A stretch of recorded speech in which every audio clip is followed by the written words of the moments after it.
eskerrak eman nahi dizkiogu Jekorari, Trujal historiko honetan hartzeagatik. Duela hilabete batzuk, abian plana aurkeztu genuen Arabako Errioxan, lurraldearekin eta lurraldetik eraikitako estrategia berri baten beharrarekin.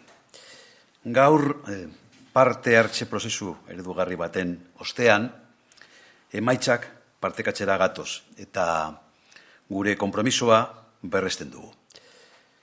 Plan hau ez da dokumento tekniko hutsa. Etorkizunareko konfiantza adierazpena da. Arabako Errioxa ez da errenditzen. Mobilizatzen da. Proposatzen du. Eraikitzen du. Eta Arabako Foru Aldunditik argi eta garbi adierazi nahi dugu. Zuekin gaude. Arabako Errioxa bere nortasun propioa duen komunitatea da. Bere historia, pasaia eta kultura bizitzeko modu baten adierazpen dira. Eta plan honek ekonomiaz gain, komunitateaz, herriez eta personez hitz egiten du.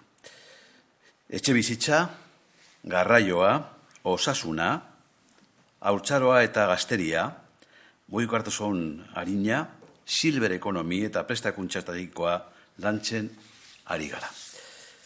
Ardoaren sektorean lurra, bihar eta Eda Drain Sanguain Campus bezalako ekimenekin balio handiko eta errenta gaizana jasangarriko eredua bultzatzen du.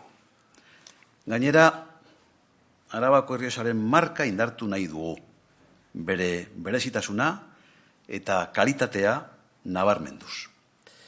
Horretarako, gobernantza deszentralizatuago baterantz jo behar dugu. Ekonomiaren diversifikazioan ere ari gara lanean. Fablab rural, enpresa jarduerako lurzoru berria, turismo premiuma eta inbertsio ekartzea bultzatuz. Arabako Errioxak etorkizuna du. Eta etorkizun hori bertako jendearekin eraikitzen da. Lurraldeari lotutako komunitate batekin, erronkei hor egiteko pres dagoena. Eskerrik asko zuen konfiantzagatik eta konpromisoagatik.